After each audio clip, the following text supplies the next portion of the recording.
अस्सलाम वालेकुम और वेरी गुड मॉर्निंग। आदाब पाकिस्तान के साथ मैं हूं आपकी मेजबान इरम सफ्तर। खूबसूरत दिन का आगाज हो चुका है। उम्मीद करते हैं आप सबका ये दिन बहुत अच्छे से गुजरे। नाज़रीन, वासिफ अली वासिफ लिखते हैं कि अगर हम अपनी जुबान की फैलाई हुई मुसीबतों का जायजा लें तो हमें मालूम होगा कि खामोशी में कितनी राहत है। आज के दौर में बहुत से ऐसे मसाइल हैं, अगर उनका जायजा लिया जाए, उन्हें इन्वेस्टिगेट किया जाए तो समझ आती है कि जुबान से फैलाई हुई बहुत सी मुसीबतें हैं, बहुत से मसाइल हैं। हमारी जुबान से बहुत से लोगों की दिल आजारी हो जाती है, हमारी जुबान से बहुत से दिल जो है वो हर्ट हो जाते हैं और हमें पता भी नहीं होता। ये जुबान ही है जिससे बहुत सारे मिसाइल, बहुत ज्यादा गुनाह जो है वो सरजद हो जाते हैं और हमें अंदाजा भी नहीं होता। तो खामोशी में बहुत राहत है। नाज़रीन, आज के पहले टॉपिक की तरफ बढ़ेंगे और आज का पहला टॉपिक है जो कि बच्चों के लिए है। आज हम बात करेंगे बच्चों के मसाइल के हवाले से। हमारे यहाँ एक कॉन्सेप्ट है, पेसिफायर अगर चूसनी बच्चों को दी जाती है तो हमारी बड़ी माएँ, नानियां, दादियां कहती हैं जी इससे लिप्स जो है वो बहुत बड़े हो जाएंगे, बच्चे की जो नोज है वो खराब हो जाएगी, उनको पेसिफायर जिसे चूसनी कहते हैं वो नहीं देना चाहिए। और दूसरे कुछ बच्चे ऐसे भी होते हैं जो अंगूठा चूसना शुरू कर देते हैं। क्या अंगूठा चूसने की जो हैबिट है वो अच्छी है या नहीं है, क्या उसके कोई साइड इफेक्ट है, और अगर कोई बच्चा अंगूठा चूस रहा है तो उसकी ये हैबिट को कैसे खत्म किया जा सकता है। इसके अलावा आज हम बात करेंगे विटामिन डी के हवाले से, इसकी डेफिशिएंसी के हवाले से। हमारे यहाँ डाइट जो है उसको लेके लोग कॉन्शियस तो बहुत होते हैं। हमारे यहाँ डाइट की जो डेफिनेशन है वो ये है कि जी अगर आपने स्मार्ट होना है तो डाइट शुरू कर दे। डाइट में अब खाना क्या क्या है, वो आपकी सेहत के लिए कितना अच्छा है और आपके विटामिन क्या पूरे हो रहे हैं या नहीं हो रहे, बॉडी की नीड्स क्या है, यकीनन इस हवाले से भी बात करेंगे। और बच्चों को ब्रश जो होता है उसकी ट्रेनिंग कैसे देनी चाहिए, किस एज में बच्चे को बताना चाहिए, और डेंटल प्रॉब्लम्स बच्चों को क्या क्या हो सकती हैं, इस हवाले से भी बात करेंगे। इस हवाले से बात करने के लिए हमारी बड़ी प्यारी मेहमान आज हमारे साथ स्टूडियो में मौजूद है। हम वेलकम करते हैं डॉक्टर हिना अकरम को, जो एक डेंटिस्ट भी हैं। अस्सलाम वालेकुम और वेरी गुड मॉर्निंग। कैसी हैं आप? मैं बिल्कुल ठीक। वालेकुम अस्सलाम। आप कैसी हैं? मैं बिल्कुल ठीक हूँ डॉक्टर साहिबा, बहुत ही खूबसूरत लग रही हैं आप, और आपका ड्रेस, आपका हेडू, सब ओवरऑल पैकेज बहुत जबरदस्त है, बहुत अच्छी लग रही है आप। डॉक्टर साहिबा, जैसे मैं जिक्र कर रही थी बच्चों के मसाइल के हवाले से, बच्चा पैदा होता है तो पूरा घर जो होता है वो कॉन्शियस होता है बच्चे के खाने को लेके, बच्चा क्या कर रहा है, बच्चा क्या बोल रहा है। वहीं पे कुछ बच्चों के मसाइल भी हैं। अगर मसाइल के हवाले से बात की जाए तो आपको क्या लगता है कौन से ऐसे मसाइल हैं जिन पे बात करने की भी जरूरत है और जिनको हल करने की भी जरूरत है? जी इरम, सबसे पहला मसला जो पाकिस्तान में बच्चों को आता है वो दांतों के कीड़े का है जी। उसके बाद दूसरे नंबर पे मेरे ख्याल से जो अंगूठा चूसने का मसला है, हाँ जी, बहुत ज्यादा होता है। तीसरे नंबर पे ट्रॉमा, जो बच्चे गिर जाते हैं, चोट लगती है। और उसके बाद चौथे नंबर पे जो मसला दरकार है हमें मैल इक्लूजन का, जो टेढ़े मेढ़े दांत होते हैं। हाँ जी। लेकिन इन सब मसलों का हल मौजूद है, कोई ऐसा मसला नहीं है जिसका कोई हल नहीं है जी। जैसे दांतों का जो कीड़ा लगता है उसको तो माँ ही कंट्रोल कर सकती है सबसे पहले। अच्छा। और जैसे ही दांत आए उनके लिए सफाई बहुत जरूरी होती है और ये माँ का काम है। सो आई थिंक माँ को एजुकेट करना ज्यादा जरूरी है कि जैसे गॉज के साथ भी वो बच्चे के 2 दांत आ गए, 4 आ गए, तो वो गॉज अपनी उंगली पे लपेट के ब्रश की तरह उन पे मार सकती है और उसी गॉज से फिर पूरे मसूड़े भी साफ कर सकती है। ठीक है। उसके बाद माँ देखती रहे मुंह के अंदर कोई ऐसी ग्रोथ तो नहीं हो रही, कुछ ऐसा एबनॉर्मल तो नहीं हो रहा कि उसको डेंटिस्ट पे जाने की जरूरत है। बच्चा थोड़ा सा बड़ा होता है तो अब माँ ने बच्चे को सिखाना है कि उसने 2 दफा दिन में ब्रश करना है और कैसे करना है। उसके अलावा अब ये भी माँ का काम है कि वो बच्चे को फ्लोराइड टूथपेस्ट लेके दे, वो मैं बाद में बात करूंगी कि फ्लोराइड। और यही और बहुत जरूरी है कम से कम 6 महीने में एक दफा अपने डेंटिस्ट पे जाना, जरूर विजिट कर लें अपने डेंटिस्ट को। डॉक्टर साहिबा, जैसे आपने कहा कि माओं की जिम्मेदारी है कि वो ख्याल रखें कि बच्चे के टीथ का क्या सूरत हाल है, कहीं कीड़ा तो नहीं लग रहा। तो कीड़े की अगर बात की जाए, जो कि अक्सर हम देखते हैं और हमें लगता है कि सिर्फ कैंडीज खाने से लग रहा है या चॉकलेट के इस्तेमाल से ज्यादा बच्चों में हो रहा है, तो आप क्या समझती है, क्या यही एक रीजन है कीड़ा लगने की या इसके अलावा भी है? जी बिल्कुल, सबसे बड़ी बात तो यह है कि जो हम बच्चे को मीठा बहुत ज्यादा दे रहे हैं और च्यूई और स्टिकी फूड जो बहुत देर तक मुंह में रहता है और उसके ऊपर भी बैक्टीरिया अपना काम दिखाता है और उसको एसिड बना देता है और एसिड दांत को कमजोर कर देता है। अल्लाह ताला ने हमें एक प्रोटेक्टिव लेयर दी हुई है जिसको इनामल कहते हैं, दांत के ऊपर है, वो एसिड से डिसॉल्व होनी, उसमें मिनरल्स हैं सारे। ठीक है, तो उस पर भी बाद में बात करेंगे कि कौन से खाने में क्या है, वो डिसॉल्व होना शुरू हो जाती है इनामल लेयर इसी और उससे कीड़ा लगने लग जाता है। स्टिकी फूड, और देखें मीठा बच्चे को खिला रहे हो आप, सुबह एक दफा खिला दो, दोपहर में जो बार दिन में 10 दफा आप उसको किसी बात पे टॉफी दे रहे हो, च्युइंगम दे रहे हो, गलत। एक दफा आप खिला दो और उसके बाद उसको ब्रश करा दो। ठीक है, जो हम बार बार मीठा देते हैं उतनी दफा बैक्टीरिया एक्शन में आता है, उतनी दफा एसिड प्रोड्यूस होता है, उतनी दफा। और छोटे बच्चों में सबसे बड़ी वजह नर्सिंग बॉटल केरीज जो जिसको कहा जाता है, जो माएं रात को दूध पिलाती हैं सोते वक्त, वो तो एक माएं अपने बच्चों के साथ जुल्म करती हैं।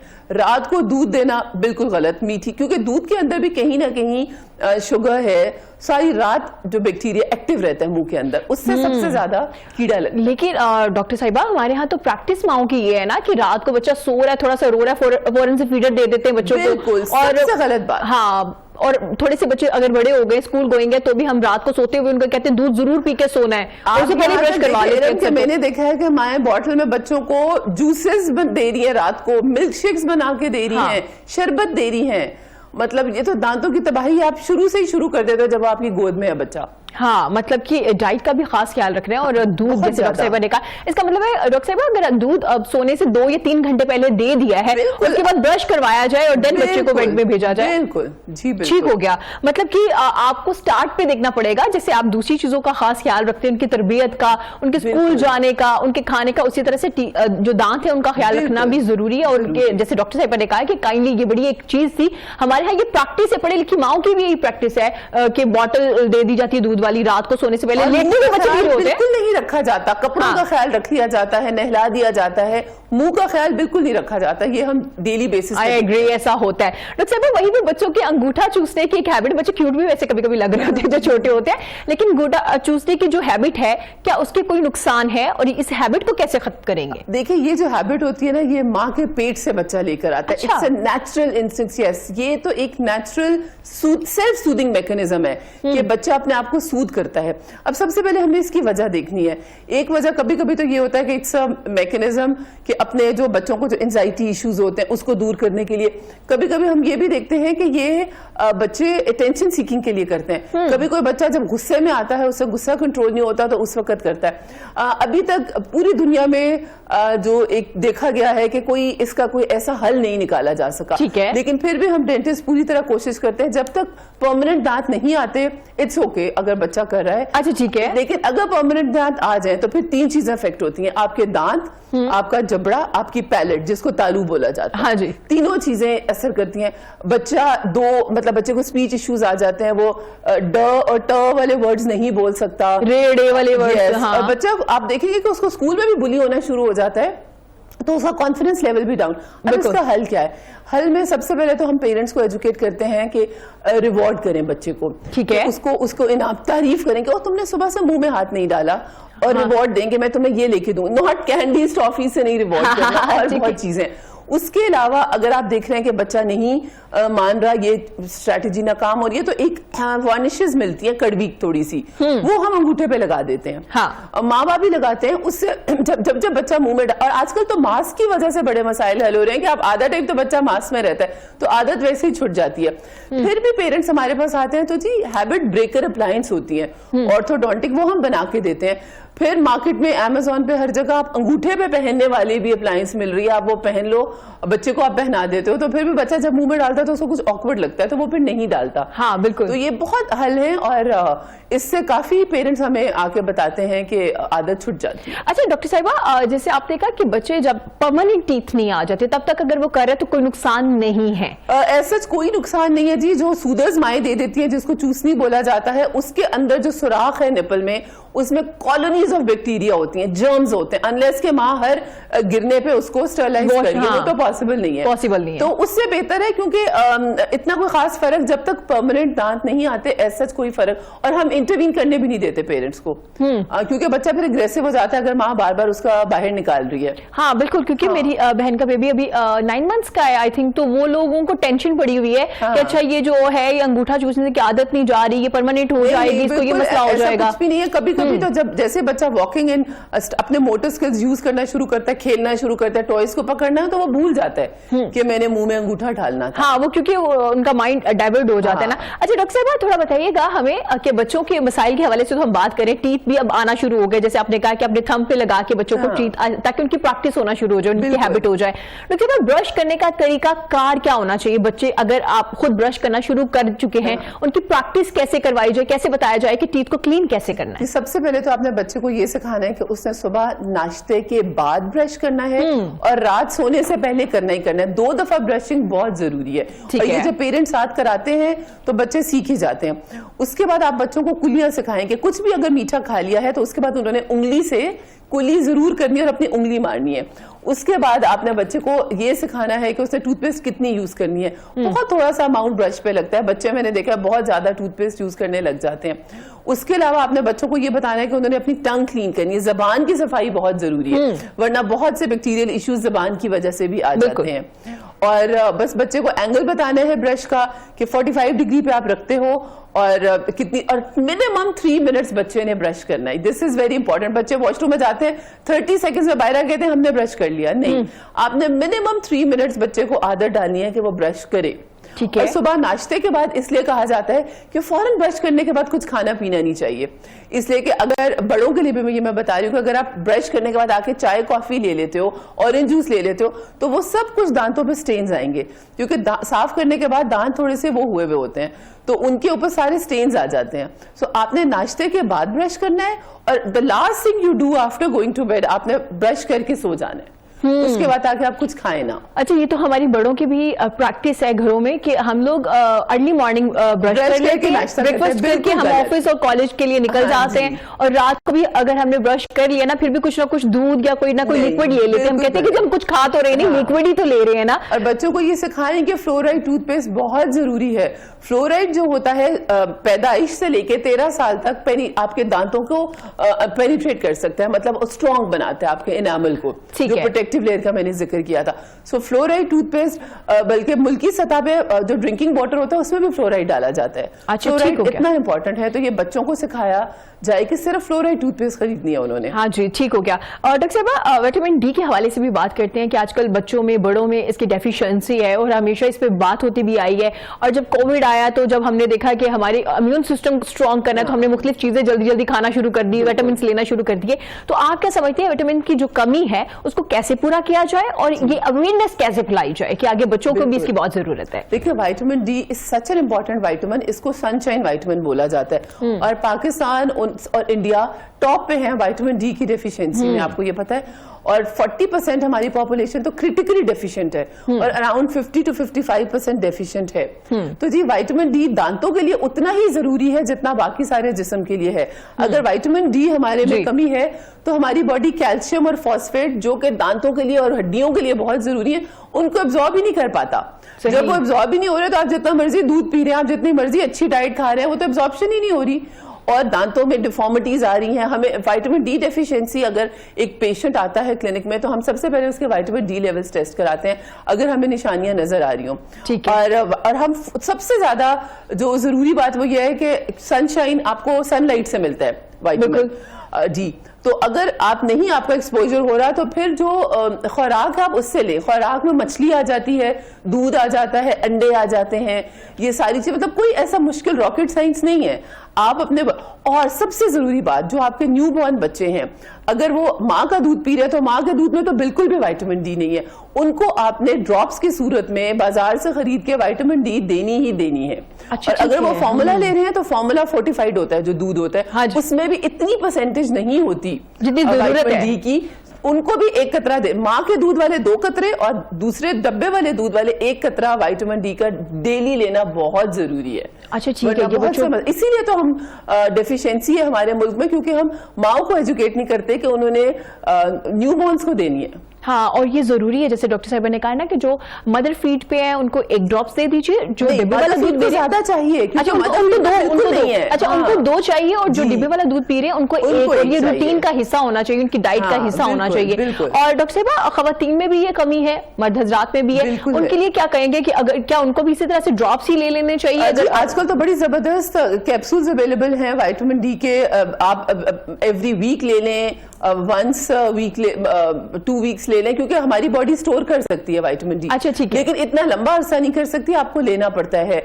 मतलब बहुत अच्छे अच्छे विटामिन डी के मार्केट में अवेलेबल हैं। मैं तो अपने मुलाजमों को भी खिलाती हूँ। मुझे लगता है कि उनका काम बेहतर हो जाता है। मतलब उनको अगर कोई बूढ़े मुलाजिम है, उनकी टांगों में दर्द की शिकायत है, कुछ भी, तो वो विटामिन डी के कैप्सूल हर 10 दिन में उनको मैं एक जरूर देती हूँ। अच्छा, जबरदस्त, ये बड़ा इंपॉर्टेंट है जी। हाँ, और डॉक्टर साहब इस पे अवेयरनेस अब आके देना शुरू कर दी गई है, पहले नहीं दी जा रही थी। और क्योंकि जैसे आपने जिक्र किया, हम और हमारा हमसाया मुल्क है टॉप पे है जहाँ पे डेफिशिएंसी है, उसको कम करने की जरूरत है। अगर आप सेहतमंद नहीं है तो आप किसी भी काम को उतना एक्टिव होकर नहीं कर सकते, चाहे आपका जो भी डिपार्टमेंट है। इवन कि आप डॉक्टर हैं, एंकर हैं, आप ड्राइवर हैं, आप माली हैं, आप कोई भी हैं, आपकी अगर बॉडी आप उतनी हेल्दी नहीं है जितनी होनी चाहिए, तो आप उस तरह से पार्टिसिपेट नहीं कर सकते और उसी तरह से आप एक्टिव होकर काम भी नहीं कर सकते। बच्चों को कुछ डाइट के हवाले से बताइएगा, बच्चों की डाइट एक प्लेट अगर बनाई जाए तो उसमें कौन सी ऐसी चीजें इंपॉर्टेंट है जो बच्चों को देनी चाहिए? देखिए जी, बच्चों को दांतों के हवाले से अगर मैं बात करूंगी तो सबसे इंपॉर्टेंट है दूध, दही। मतलब दही तो इज पैक्ड विद कैल्शियम ना, दही से तो अच्छी कोई चीज ही नहीं है। और दूध में वो सारे एसेंशियल मिनरल्स हैं, कैल्शियम, फॉस्फेट, जो हमारे दांतों की जरूरत है, जो हमें हड्डियों को चाहिए। तो कैल्शियम, दूध, चीज, योगर्ट आ गया। उसके बाद सब्जियां हमारे मुल्क में सबसे इग्नोर्ड चीज है। सब्जियों में सब्जियां बहुत ज्यादा। सब्जियों में छोटे बच्चों को, मतलब कि मैं अपने 9 महीने की बच्ची को भी शकरकंदी भी खिला रही हूँ, कैरेट खिला रही हूँ, गाजर खिला रही हूँ, मैं उसको कद्दू खिला रही हूँ। और मैं उसको, क्योंकि इन सारी चीजों में, और ब्रोकली, इनमें सबसे ज्यादा विटामिन ए है। विटामिन ए आपके एनामल बना रहा है, इनमें कैल्शियम है, इनमें फॉस्फोरस है, इनमें अच्छे वाले प्रोटीन्स हैं। मतलब ये वो और जितनी सब्ज चीजें, जैसे आप स्पिनच खिलाएं, आप एक कराची की बड़ी में मिलती है केल, उसे कहते हैं, केल के पत्तों में इतनी अच्छे विटामिन्स और कैल्शियम और फुल ऑफ फॉस्फोरस है, इतनी अच्छी चीजें अवेलेबल हैं। और कहते हैं बच्चा सब्जी नहीं खाता, आप उसको खिलाएं सब्जी, आप कोशिश तो करें। इसी तरह फ्रूट्स में मैं आपको बताऊं इरम के एप्पल जैसे है जो फाइब्रस फ्रूट्स हैं, वो हमारी थूक को बढ़ाते हैं। अच्छा। जब थूक बढ़ेगी तो एसिड जो है वो हमारा वॉश आउट होता जाएगा, जो मुंह में एसिड्स बनते हैं। फिर फाइब्रस फ्रूट्स खाने से हमारे दांत स्ट्रांग होते हैं, इससे कि प्लैक ही नहीं बनता। प्लैक वो पिलाहट होती है जो सबसे पहले आती है, जो कि आगे जाके कीड़ा बनती है। बिल्कुल ऐसा है। तो फाइब्रस फ्रूट्स खाएं। उसके जो आपका माल्टा है, इस मौसम में माल्टे में इतना ज्यादा विटामिन ए और विटामिन सी है कि वो आपके गम्स और इवन एनामल के लिए बहुत जबरदस्त चीज है। उसके अलावा अच्छा, गोश्त की बात करते हैं, प्रोटीन्स की, बीफ में, चिकन में, इवन फिश में फास्फोरस बहुत ज्यादा है। अब जी कैल्शियम जो है वो फास्फोरस और विटामिन डी के साथ मिलके तो दांत बना रहा है। हाँ जी। तो वो देखें कितना जरूरी है, बहुत इंपॉर्टेंट है। आई पर्सनली फील कि फिश से वो चीजें लेना ज्यादा बेहतर है बजाय के रेड मीट से। अच्छा, इसका मतलब है कि हम लोग ना फॉरेन से कैप्सूल्स खरीदने चले जाते हैं, जबकि हमारी डाइट, हमारी सब्जियां, वेजिटेबल, सब चीजें मौजूद हैं। ब्लेस्ड नेशन, हमारे पास तो सारी सब्जियां, सारे फ्रूट्स मौजूद हैं।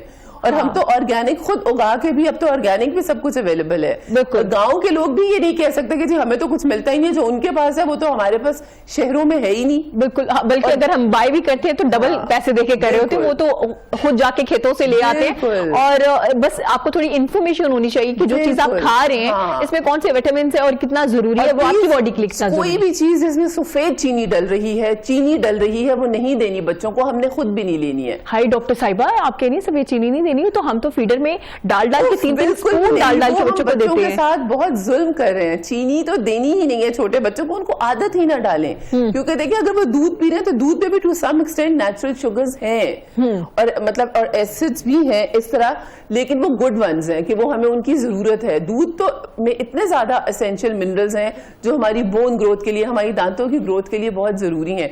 इसीलिए तो शुरू में बच्चों को, लेकिन जैसे ही बच्चा 6 महीने 8 महीने का होता है उसको बाकी चीजों की जरूरत पड़ जाती है, सब्जियों की, फ्रूट्स की, तो वो हम देते नहीं है, हम बस दूध पिलाए जाते हैं। बिल्कुल ऐसा है, और हमारी बहुत गलत प्रैक्टिस है माजरत के साथ। हमारी माएँ बहुत अच्छा काम करती है, अपने बच्चों को बहुत टाइम देती है, उनकी तरबियत करती है, लेकिन कुछ चीजें ऐसी हैं जिनकी इन्फॉर्मेशन बहुत जरूरी है। अगर आप अपने डेंटिस्ट के पास जाएंगे या अपने जब आप बच्चा प्लान करते हैं, कंसीव करते हैं बच्चे को, तो उस वक्त जब आपके डॉक्टर्स आपकी काउंसलिंग कर रहे होते हैं तो उसमें भी आपको बहुत सी चीजें सीखने को मिल रही होती है। तो काइंडली आज वो दौर नहीं है कि आप दवाएं ऐसी खा लेती हैं डॉक्टर से पूछे बगैर कि जब बच्चा पैदा होता है तो बाय बर्थ ही उसके इनामल में डिफेक्ट होता है, एनामल वीक होता है, कमजोर होता है, पीले रंग का होता है, बिल्कुल ऐसे। तो माँ को बार बार डॉक्टर के पास जाना।